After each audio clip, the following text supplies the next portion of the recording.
So we are aware that since the change of government in 2017, the Gambia has embarked on various reform processes, and one which is of particular interest has been the security sector reform. And the idea is that SSR launched after 2017 change was to rebuild trust and shift security from regime-centered security to human security or people-centered security. And I think this has been one of the driving factors, propelling the security sector reform agenda. So just a little bit background. As we mentioned, we started in 2019. We did a study for DCAF, which was access and trust, which served as a baseline to what we are going to be discussing, which was a population-based study of security and justice in the Gambia. This was done in 2019. And in 2023 also we did another final evaluation of DCAF project that support to the Gambian security sector reform process. So you can see from 2019 to now, we've been doing, we've been collaborating with DCAF on most of the projects that they've been implementing. But this specific one was GID project. GID identified as a key institution due to outdated laws, 1965 Immigration Act, and weak management as part of the context that serves the need for this particular project. And so the idea was to intervene within this process to see how this GID could be supported in improving both its management, but also in terms of this, the law. So 3 outcomes were targeted, and this is coordinated and collaborative border management underpinned by new legal or policy frameworks, improve professional standards and accountability and human rights norms, strengthen leadership, performance management, and as well as gender mainstreaming. So in terms of the objectives, we saw that its aim was to assess, the objective of the evaluation was to assess the relevance and level of achievement of the project objectives, including an assessment of the project's effectiveness, efficiency, impact, inclusiveness, and sustainability in its design and implementation. But we look at it as a multi-purpose evaluation where we're not only focusing on the institution itself, but we went outside to also, and as we will show in terms of the methodology, where we also did a perception, because what GID is doing is not entirely for GID, it's for the population. So we also wanted to understand how the population is also perceiving that. And so all these things taken together basically can paint a kind of picture that we also look at and learn from. So an evaluation of the outcomes and the impact of the project against the expected results, an assessment of the core project structures, methodology and capacity, an appraisal of the implementation strategy in relation to the project's achievement, an enhanced understanding of the perception of Gambian population, the performance of Gambia Immigration Department, and its approach to and role in ensuring border security was also very critical.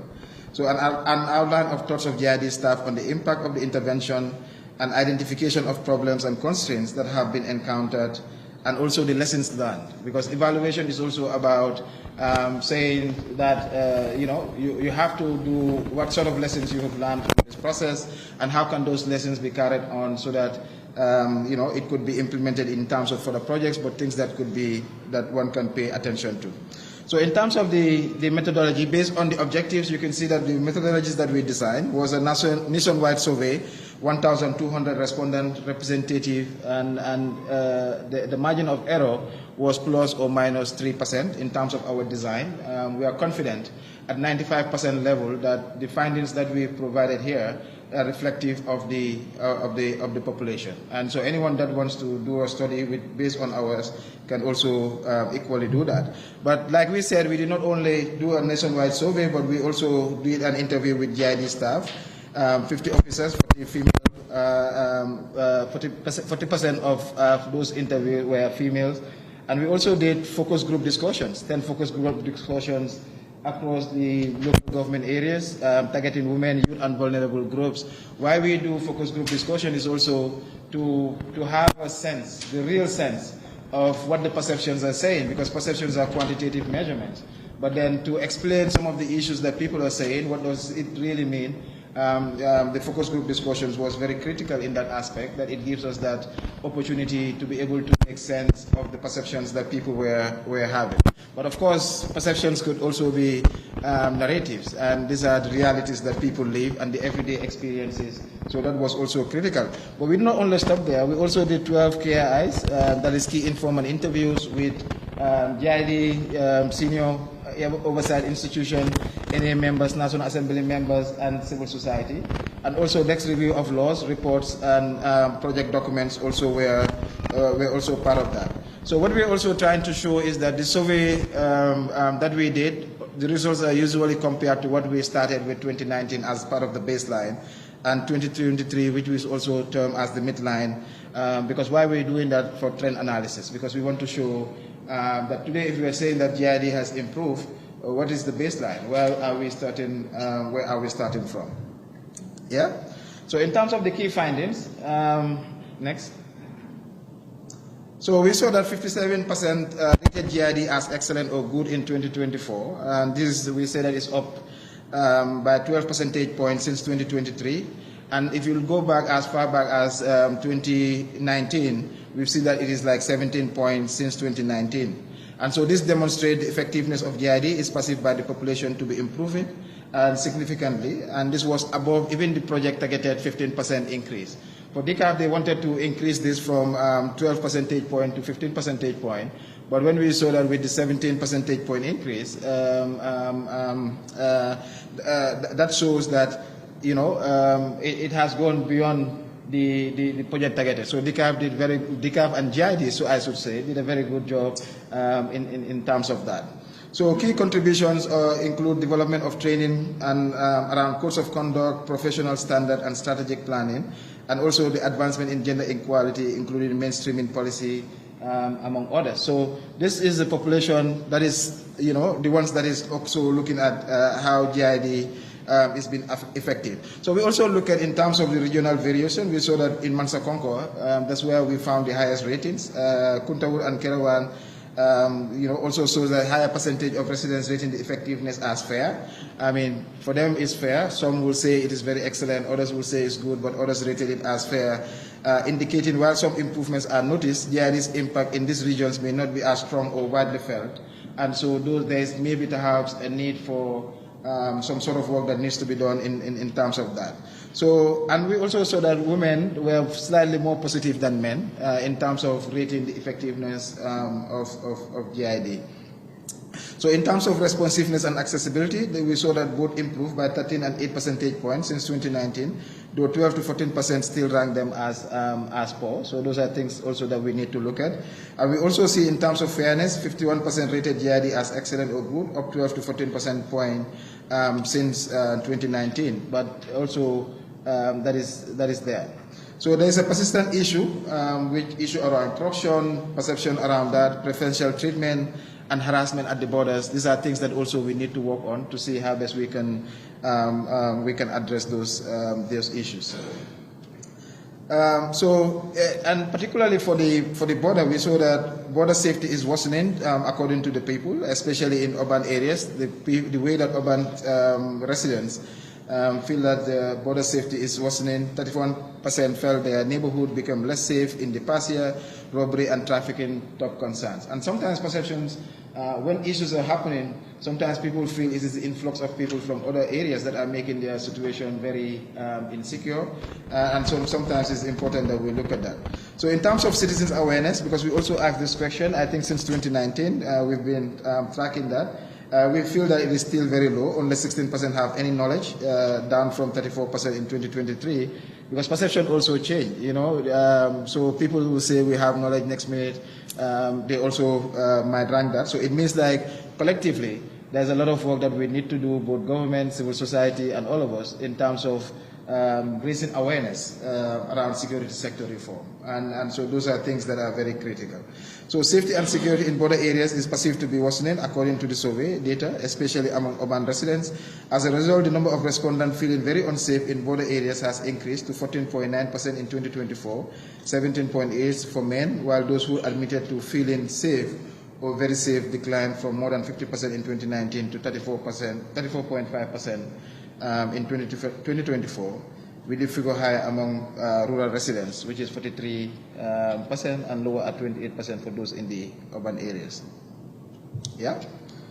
So, and I think in this morning we talk about gender mainstreaming and inclusivity, and I was very happy to hear because we've been following some of the issues that have been happening in the security sector reform, and we've seen the adoption of gender and sexual harassment policies, and we've realized GID has been one of the first institutions to adopt that. But also the increase in terms of the strong achievement, five-fold increase in women in senior leadership from 4% in 2019 to 21% in 2024. And I think that's a very significant increase within a very short period of time. And this is very notable. And of course, the establishment of GID Women's Network and a gender unit, these are also mechanisms where women can support each other, in terms of the growth, which we are also seeing. So of course, in terms of the staff survey, we saw that 86% of staff, 95% of women believe GID now promotes gender equality, because they have also seen in terms of the real impact that is having. Male champions in senior leadership is critical in changing institutional culture. I mean, of course, some will say Gambia is a patriarchal society, and this patriarchy also is found within our own institutions. And so sometimes how do we address those issues are critical. And it was noticed that male champions in senior leadership is very critical in changing institutional culture, because if they see themselves as equal to their counterparts, there's high likelihood that the role that GID should perform would not be genderized. Instead, it will be accepted that both men and women must have an equal role in that. So in terms of the challenges, nearly half of staff not aware of content of gender and SSR's policy. So it means that, of course, those things exist, but it means that there needs to be more training so that the staff can also have the wider staff can have better understanding of that, and that therefore there's a need for stronger dissemination of that particular. And there's a creation of human rights and professional standard unit. Disciplinary cases doubled, 10 in 2019 to 20 in 2023. We also noted that. Complaints from the public remain low, only 18 in 2023, likely due to poor awareness of redress mechanisms. And then we also saw the revised code of conduct develop and cascade through training, through awareness gap remain, especially among female officers. And so oversight body tied to immigration bill not yet operational, delaying external accountability, because of course GID and the project can do quite a lot of things, but certain things are beyond their control. Certain things belong to the political environment and political leadership, particularly when it comes to the issue of bills. And so those things, can also delay this different process. So we also look at border management and coordination. We saw that integrated border management IBM framework developed, validated and operationalized as well. Over 160 officials trained through training of trainers, simulation exercises. I also held with 57 participants from 20 agencies. I think the deputy director was, did mention that just yesterday they have something like that as well. So there's also service level agreements signed with other security agencies based on a step forward, coordinated border governance. Early signs of collaboration is visible, but daily operational use we saw that it's still inconsistent.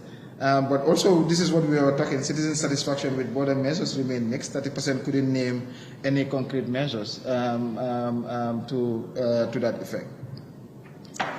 So in terms of leadership performance management framework designed for GID 2025 to 2019 strategic plan, there's also efficiency gain. Absenteeism has been reduced from 27% to 21%. Of course, a lot needs to be done. This still falls short of the 10% decline targeted by the project. Underemployment reduced 35% to 18% as well. So leadership decisions seen as more informed, 60%, but women less positive, only 40% agree in terms of that, suggesting that perceived or actual implicit biases are still a challenge to be overcome, albeit project successful shifting culturally embedded attitudes in a short period of time. There are still some little gaps here and there that needs to be done, especially from a perspective of the women.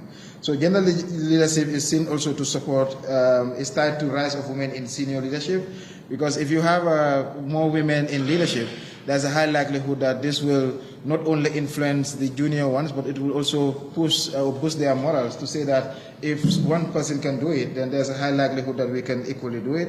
And this is what also we saw as one of the people we interviewed saying, having the senior management team advocating for gender, including men, is another key impact that the gender orientation has had at the leadership level. So these are issues that we shouldn't shy away from, but these are issues that we should consistently discuss and also engage with, because at the end of the day, men and women are responsible for the development of this country, and so we should see ourselves as partners in terms of that. So in terms of the overall impact, we see that GID is more professionally, gender sensitive and collaborative than in 2019, because there's been a growth, and that growth is very visible. And the project fostered ownership by involving GID in legislative drafting. I think I attended the validation workshop of this particular bill, training school TOTs and policy development. But of course, as I was discussing, the immigration bill 2024 still pending.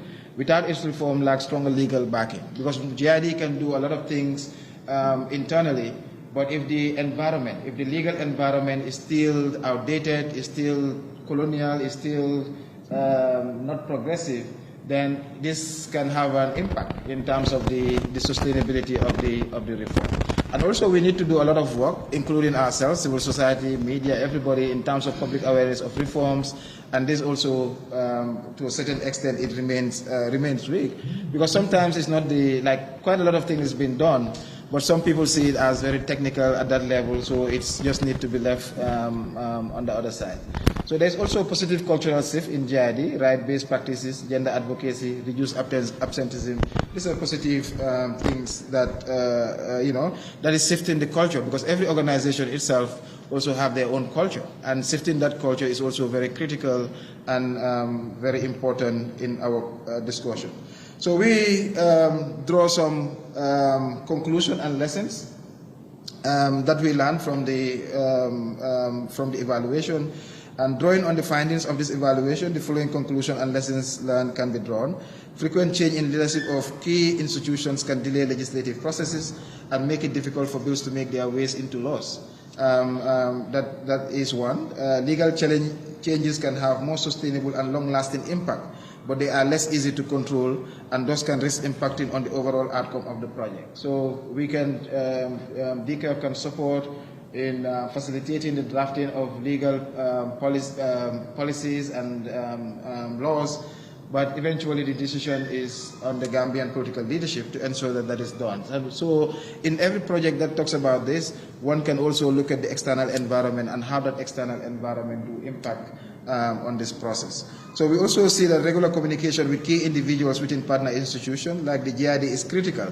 And I think this was also mentioned this morning, that synergy, that conversation, not just to come and say this, but also to look at what the institution wants, what the institution needs, and from that to develop that co-create. This is what we call co-creating knowledge, but also nationalizing and localizing this reform. And I think when Anne was talking, she emphasized really on that aspect and why that is important. And so that's also one of the lessons that we feel should be learned. So this ensures that there are strong synergies between the project goals and those of the supported institution.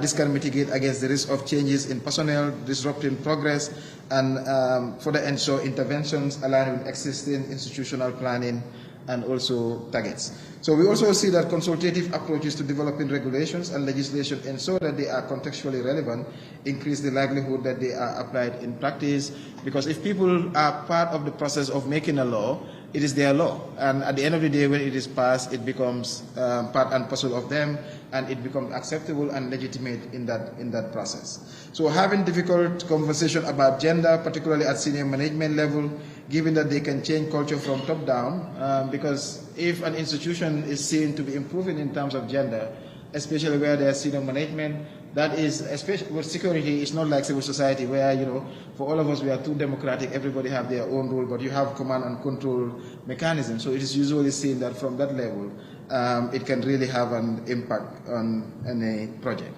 So efforts to improve gender inclusivity and leadership are enhanced when it changes attitudes among male leaders and when mentoring support structures are put in place to support newly empowered female officers stand up for their rights as well. And part of the evaluation, we also saw that women are they say, women within GID say they are very comfortable to report cases of misconduct or anything. And so that's also very positive, even though we did not capture it in the presentation. But if you read the security approaches, particularly training of trainers, because sometimes projects are time-bound, but what sustains project is to train people that can also train others. And so that you can cascade this particular knowledge so that it will not just be a one-time activity, but that goes on to support the continuous training within the institution. And I think one of the things that we saw within the project is that approach, particularly those that work through existing internal institutional training schools or structures, can support efforts to cascade knowledge, not just to the rank and file, but also to the new recruits, and then boost sustainability of the interventions. And to ensure regulations that promote effectiveness and accountability are realized in practice, there is a need to ensure a mechanism exists for robust and independent oversight, and to engage state and non-state oversight actors in the development of such as well. And DCAF's strong institutional relationship with key stakeholders across the security sector give them convening power to bring together a range of actors and support them to work towards a common agenda or service. And I think this has been demonstrated from the onset. When we say security sector reform, DCAF jumped in and started supporting, but with the mindset that this is a locally led process, and so what we are doing is just to support. And so, but within that process, institutions started trusting DCAF as a convening institution, and even among us, civil society, at some point I used to joke, I said, if DCAF don't bring people together, we don't come together. But I mean, as part of that learning process, we are seeing that also evolving. So in terms of the recommendations that we made was to support the institutionalization of consultative frameworks, develop, explore opportunities for more mentorship programs to complement training, rollouts, and entrench attitudinal change building on the strong example set by the GID Female Network. In gathering internal monitoring and evaluation data, the project can use broader and more encompassing indicators to assess ongoing impact that provides an understanding not just on how the institution is changed, but as a result of project activities, but how those that engage and interact with it, including citizens, also feel those impacts. This is done as part of the final evaluation, but if more important, if more integrated and into project mentoring, it can support more responsive and adaptive programming as part of our recommendation. So DCAF could do more to document examples of project success as tools for increased public awareness. I think there's a whole documentary, Mark, maybe there's a whole documentary on this, the one that you mentioned the other time, that also contributes to raising public awareness about what is going on and what is being done. So our recommendation was that DCAF could do more to document examples of project success as tools for increased public awareness and future advocacy. For example, they could look to document how efforts to improve inclusivity in GID has contributed to greater female representation in a short case study that captures the perspective of those who have benefited and could provide wider lessons for the security sector. And we also say include project indicators that try to understand in more depth the extent to which a project output is having an impact. For example, seek to utilize a present pre-post training or exercise questionnaire as examples of the application of knowledge acquired during the integrated border management scenarios, for example. This will further strengthen the project ability to demonstrate the point to impact that go beyond simply achieving a stated output.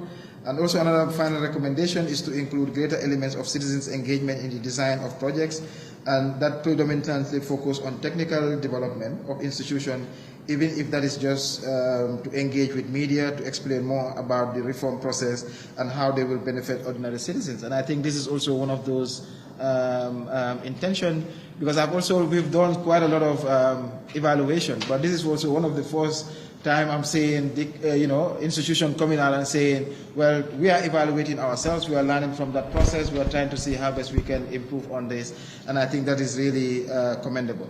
And so I want to take this opportunity to say a big thank you to DCAF for the partnership, but also to GID. See that, like we said in the morning, that this is the beginning of the journey, and that these are lessons that we need to learn, that we need to integrate in part of our work, but also to be aware that what we are doing it for ourselves. We are the primary beneficiaries of security sector reform. It's not the GID institution, it's not the government, it's nobody. but it's us collectively. And so the more input we put, the more focus that we do, the better for us, the better for the safety, security and safety of our country. And so on behalf of the team at CRPD, we say a big thank you, and yes, thank you.